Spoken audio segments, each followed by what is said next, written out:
Hello and welcome to Experiencing Love. I'm your host, Philip Jocks, and I'm so glad that you're here. I don't know if this is going to be a practice, but I thought I'd share a little change. If you can't tell, I decided to change the angle of my camera. Now, I don't think that'll have crazy consequences, but I think it's important to keep trying new things out, to keep testing out different methods of doing something. I don't ever want to believe that I'm doing something the best way that there is. I don't ever want to believe that I've reached the max. I believe that there's always some room to improve, always some room to grow. And that takes trying out different methods. That takes trying out something new. Of course, if something works, it's good to stick with it. Just don't fall into the assumption that you're doing it the best way possible. It could very well be that the best way possible just hasn't been discovered yet. So that being said, I know I'm still far off, and doing these little changes is enough to excite me and to know that I'm still trying. I'm still taking steps. That's what matters. I guess I want to celebrate trying something new. And I think doing one small change every day is really going to start adding up months down the line. When I rewatch some of these videos, if I've done one little change every day for a year, well, my videos are going to be indescribably different. So I just thought I'd share that. This morning I woke up much earlier than I usually do. If you've been following along, you'll know that I've been having a fun back and forth when it comes to my sleep schedule. So rather than going to sleep at 6:30 in the morning, I actually woke up at that time. I actually experienced the morning sun actually in the morning, like my morning. I made sure to get sunlight into my eyes soon after I woke up with a nice glass of tea and just enjoy the weather, enjoy the outdoors for what it's worth. I haven't done something like that in a very long time, and it was just refreshing. And I need it to help me retrain my mind, retrain my body to getting up that early. I've noticed something over these past few days, and it's that if I want to retrain my body to do something, I really need to give it a majority of my focus. I've been letting my sleep slip away from me because I've been so unintentional about it. I've been so neglectful on that area of my life. I just let it get bad. And if I want to fix it, I really need to try.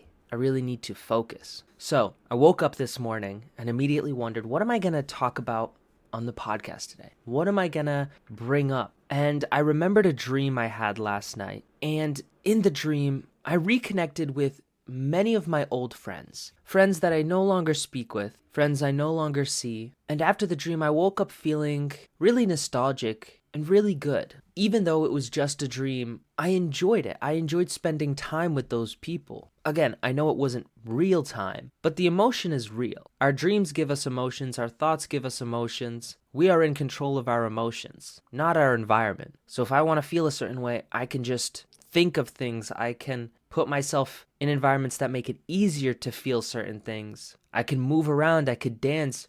The way I shape my body, the way I contort my face, that all has an effect on how we feel, on our emotions. And I got to thinking, and seeing all those friends and having a good time with them, it made me wonder why I don't talk to them anymore, why I don't see them. I don't see them anymore because I grew apart from them. I grew distant. These people were all very good friends with each other, and I always felt like an outsider. And I now know that those feelings of being an outsider are often self-inflicted, meaning it's really easy to start feeling like an outsider and then doing things and behaving in a way to make it even easier to be an outsider. It's like you can start feeling like an outcast, like an outsider. You don't get invited to something. So what you might do is you might isolate, or you might not invite them to some plans, some events. And then the cycle just continues until there's a rift that's just growing between you and another person, you and another group. That's similar to what I did. I felt like an outsider, so I didn't make much headway in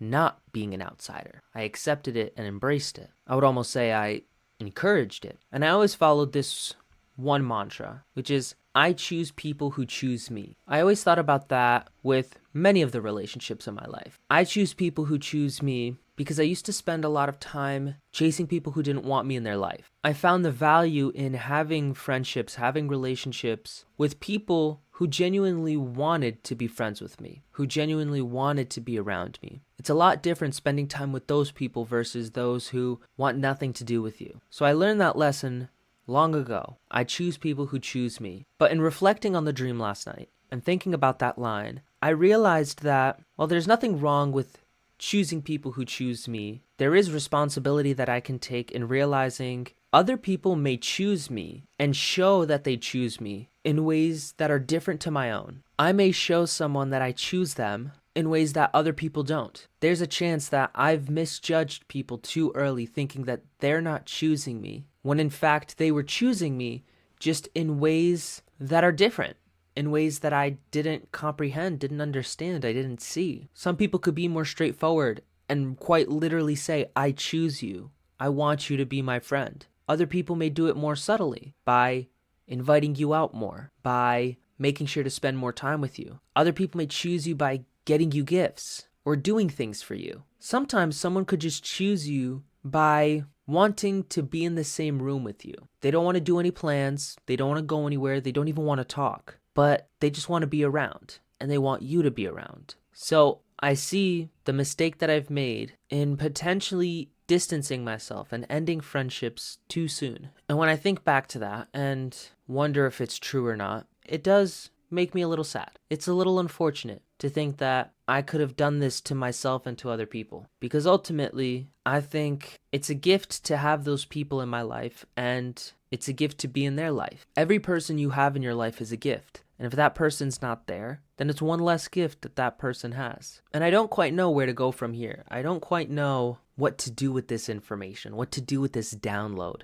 Maybe it's just a lesson to learn for later. Maybe it's something I need to acknowledge for the future relationships that I'll have. Maybe it's something I really need to focus on for the relationships I still have. All the people in my life, they choose me in ways that are different than I do. Whatever the next steps may be, I know that so long as I return to love and experiencing love, sharing love, giving love, feeling love, seeing love, then I know everything will be okay. Everything will work out fine. I know that I have so much love in my life. I know that love is abundant and it's all around me. I know that love is one of those magical things that the more I have and the more I use and the more I give, the more I get, the more I will have, the more it'll grow. I'm letting go of the fear and the guilt and the shame of potentially having hurt someone in the past. Instead, I could just keep moving forward, loving the people I have now and loving the people I will have in my future. I had this wild thought a couple weeks back, and it was wild because it was on the topic of immortality. And for years,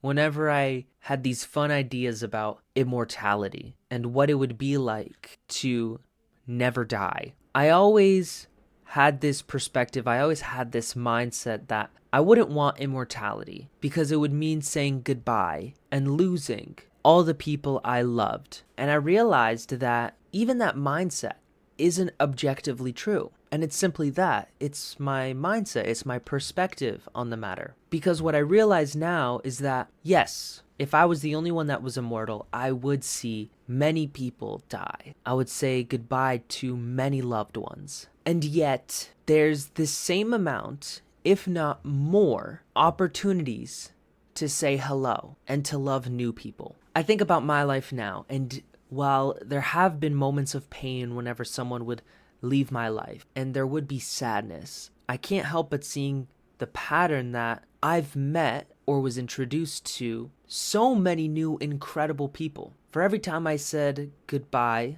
I also said hello to someone new. So I think it's just a matter of perspective. If I was immortal, yes, it would be many, many goodbyes. And I think it would only hurt if I chose to isolate after losing loved ones. If I chose to be alone and never say hello again, because then yes, my entire life would be filled with goodbyes. But if I made it a point to continue practicing love and to love all the time, well then it's just generation after generation of love to experience. And I know this is something that won't happen. I won't ever be immortal. But it's fun brain candy for me. I feel like there's another term for it, but I'm pretty much trying to say it's just fun to think about sometimes. And I've been able to take that type of logic and overlay it onto my beliefs of God. I'm always told just how much God loves us. And I truly do believe it. I believe it because if the more you practice love, the more love you have. Think about how much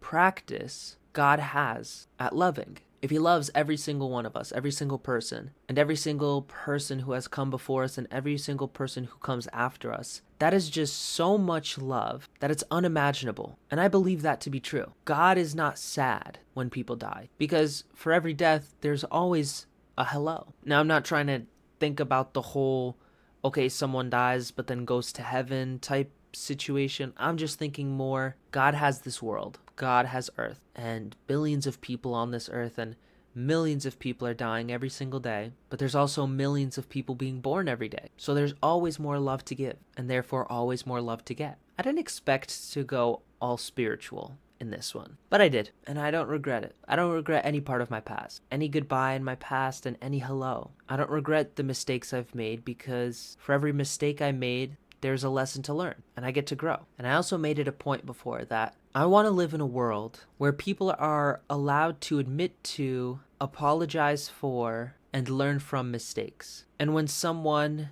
does that for their mistakes, when they admit to their mistakes, when they apologize for their mistakes, and they learn from their mistakes, they get accepted and appreciated for learning. That's what I wish for this world. I don't wish for everyone to be perfect. I want people to keep making mistakes so that they could continue to learn and grow. I guess I just want them to also be encouraged to learn and grow. I want them to know it's okay to make mistakes and to even embrace it, because we learn much, much more when we make mistakes than we do when we don't. I feel as though in this moment, I am being rewarded for the inner work that I've done. Regardless of what's happening in my life, I feel good right now. And I feel good because I've spent countless hours, countless days, countless years at this point. Actually, no, I could count them. Many years at this point. Learning about myself, learning about other people, learning about how I am with other people, and finding what works well for me. Trying something different every single day. Because I know that I'm not perfect and I'm not doing anything perfectly right. So there we go. There's another beautiful day that I get to experience.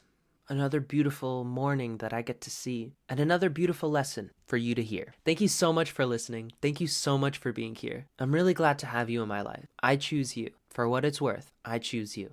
Remember to always fill up with the love, and I look forward to seeing you in the next one. I love you.